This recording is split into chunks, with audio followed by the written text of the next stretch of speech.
You're listening to LA40 with Katerina Cozias, only on LA Talk Radio. All right, good morning, LA, Los Angeles, and everywhere else in the world. I love it because we're streaming online, which means you can tune in from anywhere. I'm your host, Katerina Cozias, and I'm currently in, Los Angeles. And we are getting ready for another edition of LA40 here. Today's episode, I really want you to pay some homage to. Homage. It depends on what part of the world you're from. You say that word differently. But we have a really fabulous guest on the program that I am looking so forward to talking to and sharing with you. We are going to delve into what does it take to rise above your circumstance? What does it take to really live into the truth of you, even amongst obstacles that are environmental, that are circumstantial, that are even oftentimes, and more often than not, coming from our own mind and our own brain and our own limiting beliefs. If you follow me, you know that I'm all about overcoming limiting beliefs. That's what my whole book was about. And today we have another fellow author, new author, and he's actually, I'm going to back it up a little bit, he's actually a real estate mogul / also has his own podcast called Connections, where he has guests on who connect the dots on their levels of success, and now has written a new book. His book is called Back from Hell and the Devil Didn't Win. His name is Gary Rahman, and he's on the program today. Gary, welcome to the show. Hey, thank you. Thank you. It's fabulous to have you here. Gary, what I am looking for and what I'm so excited about is the fact that you are, I don't want to say one of those classic rags to riches stories. You sort of were rags, and then you went up to riches, lost everything again in 2008, the way a whole heck of a lot of us did, and you have, been rising back to power ever since. So tell us a little bit about your background, and then we'll delve into your book. And I love the title, Back from Hell and the Devil Didn't Win. The damn devil's always trying to get us. Always trying to get us.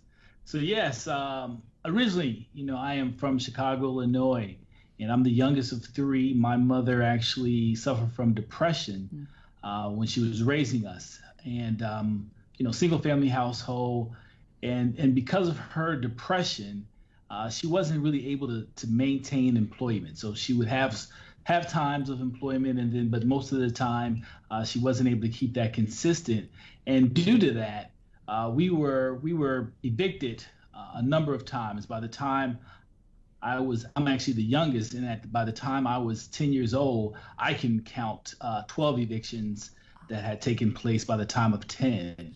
So I transferred to a number of different schools in the city of Chicago when we moved neighborhoods.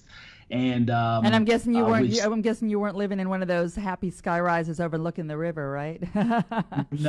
No magnificent mouth or the lake. But we were at least fortunate to have family that we were at times able to live with. So that was a benefit. But nevertheless, because of that, transferring from school to school, I was really behind educationally as well. So I was reading on a first grade level, supposed to be in the 5th grade, but still reading on the first grade level. And statistically speaking, I'm supposed to be either, in jail or dead, or have been in jail and now dead. So that's statistically speaking, but it obviously didn't happen that way for me, thank God. Well, there's a reason it didn't happen for you that way, because you somehow overcame your own adversity. And like I mentioned at the beginning of the program, right, the environment and the circumstance. I want to back it up a little bit. As a little guy, did you have a dream? Yes, I did. What was your dream? And to be honest, it was on one of those evictions when I was about 10 years old, where I was actually carrying down bags of clothing to a truck, U-Haul truck that was taking us to an aunt's house. And I made myself a promise that one day this wouldn't happen to me and my family, and that one day I'd be a multimillionaire. Now, to be honest, at the time, I didn't really know what $1 million really was, or, couldn't really, but I knew it was a lot of money at that time, and I was going to have that. And I didn't want my family to go through the same experience that I was going through, and I also just wanted to really help other families not have to go through that.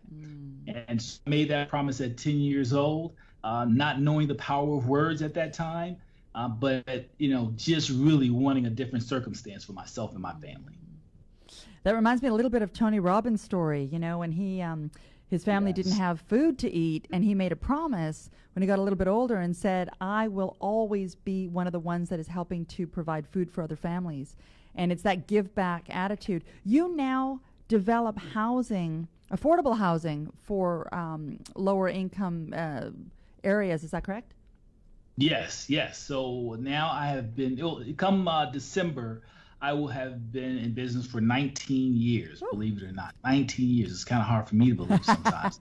That just means you're 20 and a half right now, right? Yes, 20 and a half. But yes, so I started in the District of Columbia in my late 20s, around 27, 28 years old. I started buying apartment buildings in the District of Columbia, unbeknownst to what the market trends would be in the District of Columbia, and that I was really just trying to kind of, I guess, get a little piece of real estate and kind of start in that space where I lived at the time, and it continued to help me grow and develop. I was able to, before it really got popular to buy property like that, I was just buying apartment building after apartment building in many of the worst areas of the District of Columbia at the time. Many of my first properties were the eyesore on the block. They were either foreclosed properties that squatters had taken over and a lot of drug use out of them. And I was able to transform those properties. And I began to really look to house low to medium income families. A number of the properties that I acquired and originally, as well as still today, are housed by people who are on some type of federal subsidy, whether it be a HUD Section 8 resident, or some type of mental health resident, or even some from homeless shelters, etc. Did you have any formal education? Did you put yourself through school, or did you just kind of work and then start collecting your own money and start investing it by your late 20s? No, well, actually, the beautiful part of that 10-year-old that really couldn't read very well is that eventually I kind of put reading and improving as one of those other goals of mine as a young child. But it was a long time coming. I transferred from school to school, like I said, and it wasn't until I actually ended up in a school that was in my grandmother's neighborhood. We finally kind of moved there, and we stayed at least in that neighborhood. We still moved quite a bit, not as much as those earlier years, but still, once a year, probably still relocating to another apartment somewhere within that community. Mm-hmm. So that allowed me to at least stabilize a school environment where I was able to actually be noticed by teachers, where I was able to actually excel. And it really wasn't that I was in a learning disability class, but it really wasn't that I had a learning disability. It was just that I really didn't have stability. Now you're reminding me of Les Brown, Yeah. So Les Brown, I've met him and heard his story many times, been a big fan. And yes, so it was really that. It was really not having that stabilization that was necessary for me. My sister was a little different. She caught on to things a little bit easier. Plus, I was a very small guy, very, very timid in as far as framing, and which caused me to be a lot more timid and just not really making good friends. So once I was actually able to stabilize the school, I was able to excel and go on to high school and graduate on the honor roll. Wow. And then on to Tuskegee University School of Architecture.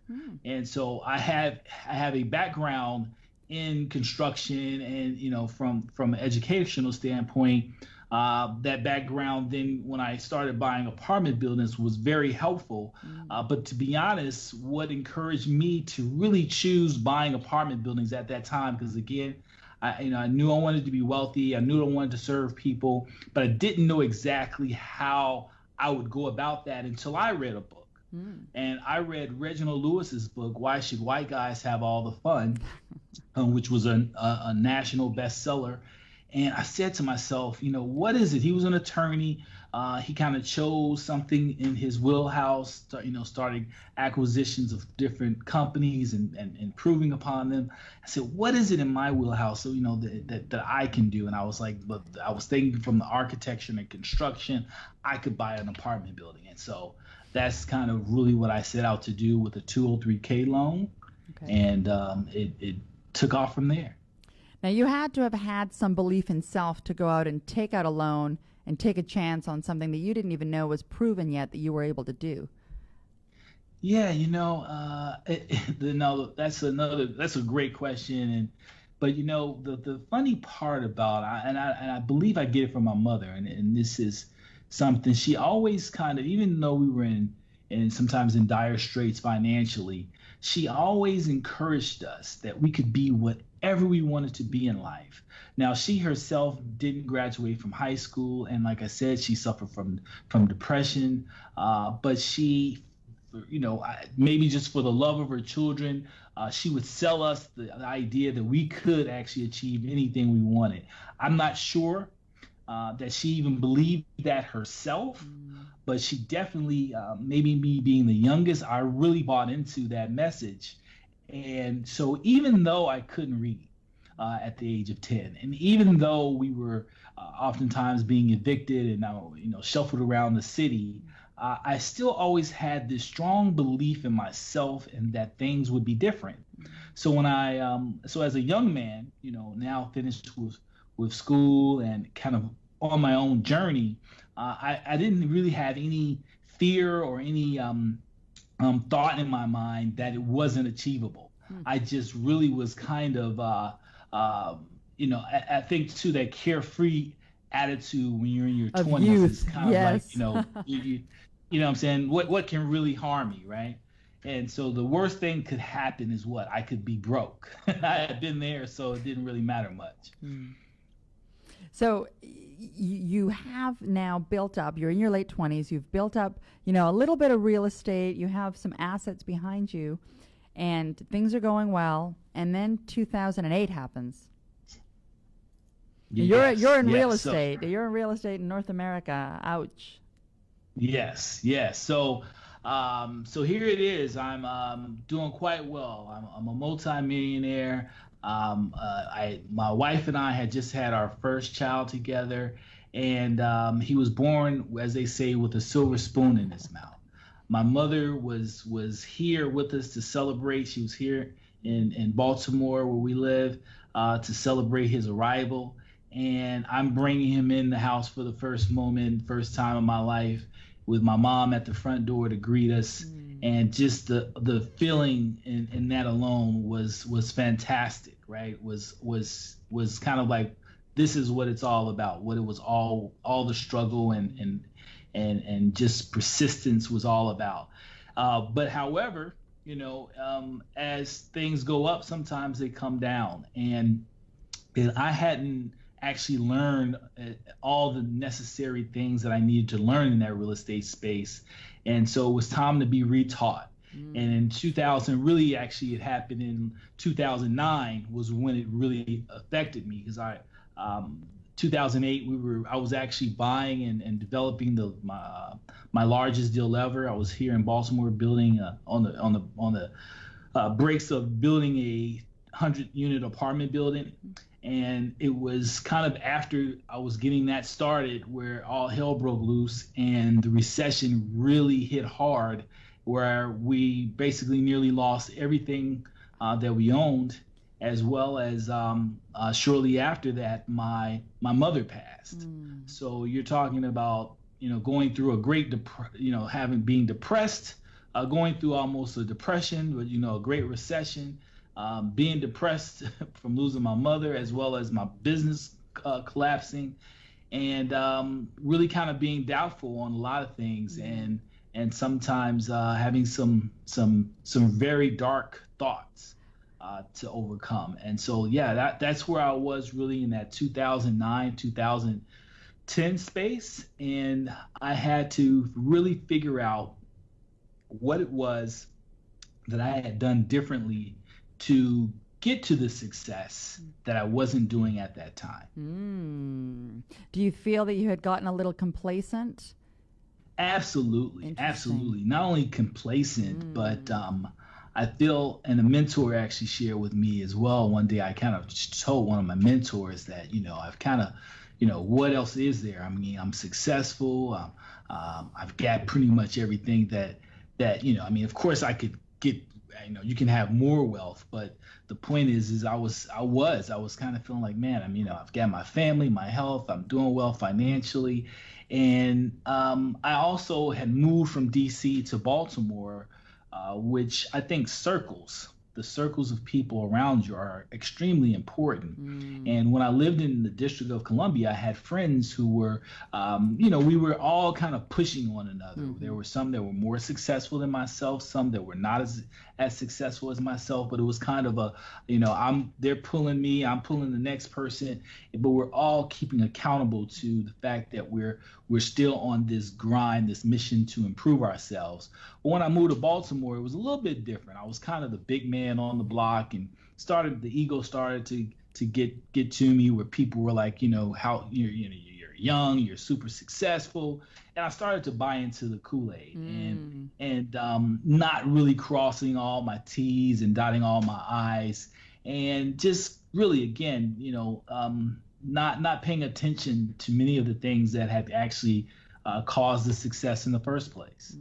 So I want to go back to something you had said a little bit earlier. You said when the recession hit and you sort of lost everything. I don't know if you realized the way you framed it, but I caught it, because one of the things that I'm really working on, in terms of my own personal development in my social circle, is really recognizing the language that I'm using. And one of the things that I noticed you just said was you framed it in a way that said there were still lessons for me to learn.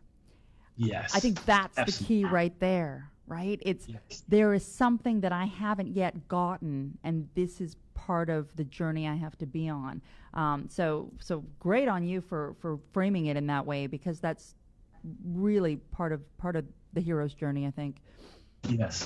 Thank you. Yeah, and thank you for actually bringing that up, because one of the other aspects that I write about in the book is that there's more than one type of education. And you asked if I had formal education, and so yes, I had formal education, but I don't really think that the formal education is really where I've gotten the most benefit when it comes to business. And it was that time, that recession, and all the things that I really learned after that and continue to learn, that really was kind of like that PhD in business, in real estate that I received, and it cost me a great deal more than even the 5 or 6 years that I actually spent at Tuskegee to learn. It was really more costly, and definitely a more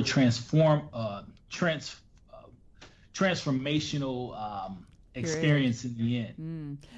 I'm wondering, in terms of your personal level of fulfillment today versus pre-2008, how would you rate that on a scale of 1 to 10 from where it used to be to where it is now? I would actually rate it as a 10, in comparison, or if I'm comparing the two, I thought that I was happy then, but I really realized after family and after struggle and really those lessons that I what I've received from it has been priceless. It's somewhat hard to put in words, because there have been times where, again, I was depressed. There have been times where I had dark thoughts, and I've cried, and my wife has cried, and we had those struggles.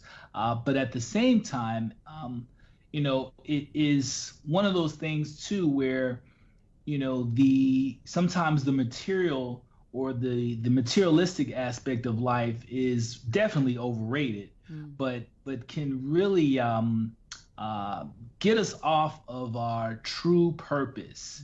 And I think that this post recession journey has gotten me much more refocused on the original mission, the original dream of being able to service and help others, and not be as complacent. So yes, so I would absolutely say today I would rank that as a 10. And sometimes we're financially, I still, we're still not where I was in, let's say, 2007, 2008 financially at this time, but it's like I know that we're going to not only get there, but we're going to exceed where we were before. Right. And that's the thing, is you have to take where you were. One of the things I'd love for you to share with us, because there may be some people that are watching that are going through their own sort of dark period. So you had these feelings of depression, you had these feelings of probably shame and worthlessness, and I messed up. Absolutely. How do you move past that? Yes, how do you get out of that dark space? What did you do? Yeah, well, there's a number of things that I did, but I went to my first step, and I share this a lot with a lot of people. Is one of the things that I noticed that I wasn't doing any longer is I had stopped writing my goals. Something that seems so simple, so, and even when I sometimes share this with others I do business coaching in real estate, and I share the importance of writing goals, and people kind of want to skip that step. They think it's trivial, the detail that I sometimes want them to put into it. They think it's just overwhelming. Yeah. It's just I'm busy. I got stuff to do. You want me to sit here and write some goals out? Like, right, I got stuff to do. I want to get to the buying of the properties. So I stress it because all of the greats prior have done the same exact thing. When you talk about the Napoleon Hills, when you talk about the Earl Nightingales or whomever, they've all kind of always stressed the importance of goals and goal setting, and so that is where I started. I started by just sitting down and writing my goals, something that I had noticed I had not done in several years, and that was not like me. And from there, it seemed that the universe started to attract things and different people or different opportunities in my direction. So I shortly after that, I discovered the New Peaks organization, which is now Success Resources of America. Tony Robbins, Steve Harvecker, and a number of great speakers and trainers. Mr. Adam Markell. Say again. I said Mr. Adam Markell. Yes, yeah, Mr. there Adam are a few of them. So mentors of ours are part of this organization, and it was really transformational in that it was something that I had not heard of. I kind of really found about it on a whim. I went for a 3-day event, and it was what my spirit said to me, this is what you needed in addition to kind of help springboard you back to where you were mentally. And it was because of that organization and the goal writing that I really started to make some big changes and take some risk that I had stopped taking before. And that mindset of being around like-minded people started to really, put me in a zone, and I call it like the no limit zone, where those that are in that no limit zone start to really get so much tunnel vision on their goals, their dreams, that nothing else matters. And that's what really, it sounds like this, hocus pocus or magic wand type of thing, but it was really that easy, that type of mindset change or paradigm shift in my own mind that caused that to happen and put me on a different path back on towards success. And I love that you are focused on success now and not failure. And I love that you quoted a little bit earlier Napoleon Hill. I want to go back to him for just a second, because the title of your book is Back from Hell and the Devil Didn't Win. Napoleon Hill, aside from having written, the most famous one, Think and Grow Rich, one of his other books is titled Outwitting the Devil. Yes. And in the book Outwitting the Devil, he talks about what is the devil? What does the devil bring into our lives? And it's basically our own mindset around allowing things like fear, things like anger, things like jealousy, things like procrastination to get in the way of ourselves. And, when people say, you got to get out of your own way, that's what they mean. We need to mentally focus on the fact that we have a choice as to whether we want to fall into expectation or fear, if we want to fall into forward movement or backward movement. And I think you touched on it. Environment plays such a huge role. Who are you hanging out with? What conversations are you having? Where are you spending your time? Yeah. Yeah, absolutely, absolutely. And to, I will admit that I'm a huge fan of Napoleon Hill, and that book of his, Outwitting the Devil, is one of my favorites of his. I've done actually two shows on that book. One with Robert Riopel, another Peaks guy, new Peaks guy. On your radio show. Yeah, well, right. We did one on my show, and then he loved it so much we did one on his show. Amazing. Same book. Excellent.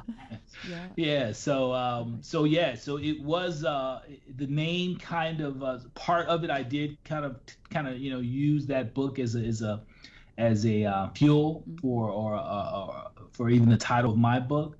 And then it was, because again, it was just one of those books where you really kind of had to look inward. And what I think the biggest challenge, we fail to look inward, and even those of us that sometimes do, we're afraid to illuminate the areas in which we need to improve. So kind of David Corbin's book, to illuminate. I mean, it is something that we have to do. I had to do that in 2009, 2010, kind of, hey, what is it that I'm not doing? What did I change? And when I started to really look myself in the eye and face the music, it was things that I needed to improve on. There was discipline that I needed to regain. And after that, everything else really fell into place.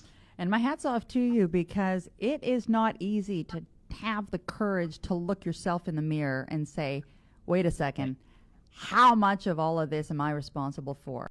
It is much easier to sit and blame and point and play the victim and cry and go into that spiral of down. So the fact that you can stand up and say, hey, wait a minute, I am not allowing this to be my path, I'm going to shift that, I think is fantastic. And another thing I was thinking about our show today, Gary, as I was driving here, and, for anyone who lives in LA, it's crazy LA traffic. But I was thinking about the fact that, the term personal development is actually the wrong term for what it is that you went through, and a lot of us do, because you're not, by going inward and focusing and doing the work, the internal work to move yourself forward, which is what personal development is all about, you're actually not just working on you, the person, because look at all the people you are now in a position to help. You're mentoring upcoming real estate, aspiring moguls. You're going out into the world with your show and your message and your book. So when they call it personal development, I just think it should be called, group enhancement of all people, because that's really what it is. Yes. Yeah. I was just sharing actually today with my wife, when there's so many things that we as individuals, we're looking for kind of like, some deity or some special person within superpowers to come into the world or into our lives and kind of transform everything that we know to make it better. But, all of these things are really just done by individuals, individuals who plant themselves similar to a mustard seed and then grow and do so much greatness. But we have the power within our own selves to transform all that we see in the world that's wrong. But oftentimes, again, we would rather put blame, point fingers, or feel pity for ourselves than to actually empower ourselves or to make ourselves accountable to the things that we really have power to change ourselves. I love that. Parting words for our viewers. Any last pieces of advice or wisdom you want to share? Oh, wow. Well, one, I'm just very pleased, to be on the show with you. This is an honor, and I know we tried to connect when I was out in LA and you were traveling, when I was actually headed that way. So I appreciate you taking the time out to get me on the show. Well, I'm going to interrupt you for just 1 second, because for those of you watching, Gary and I, as he said, he was doing a media tour, and he was in California, and it was the week that I was in Dallas, and so we couldn't connect in person. I would have loved to have you in studio with me, but thanks to technology, we're here together. Yes, indeed. So yes, you. indeed. Too, and I do shout you out in the book, page 80. So there's a shout out to you. Yes, page 80. I haven't read it yet. This is one of the few books that I haven't read yet, Gary, because we tried to get you on the show before the summer hits. I really appreciate that. What'd you say? Yes, indeed. Yes, indeed. There are people that you meet. I'm an energy person. There are people that you meet in your life, and sometimes it only takes a moment, and you just know. You just know that's somebody that's.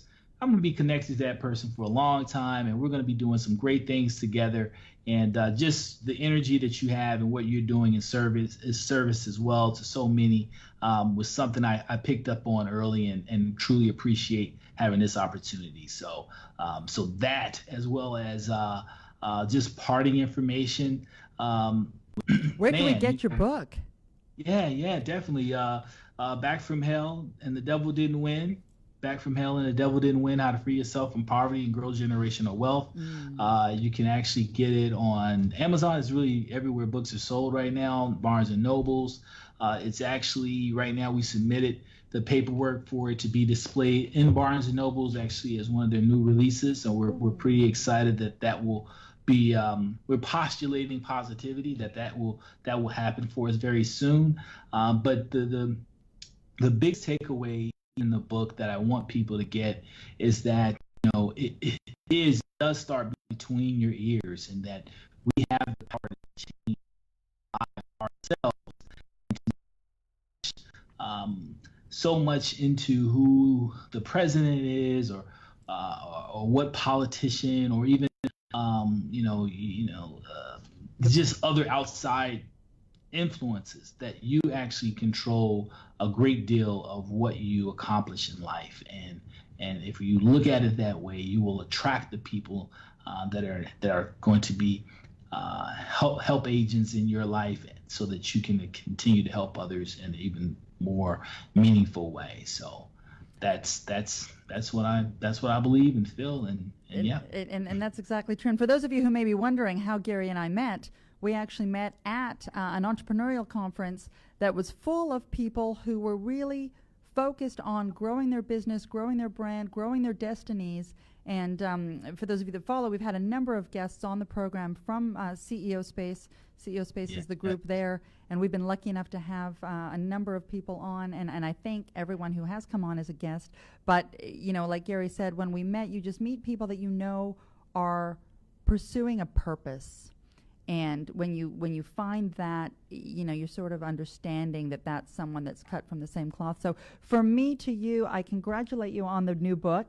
I am looking so forward to reading it this summer. And I also am looking so forward to following your success, because it is imminent.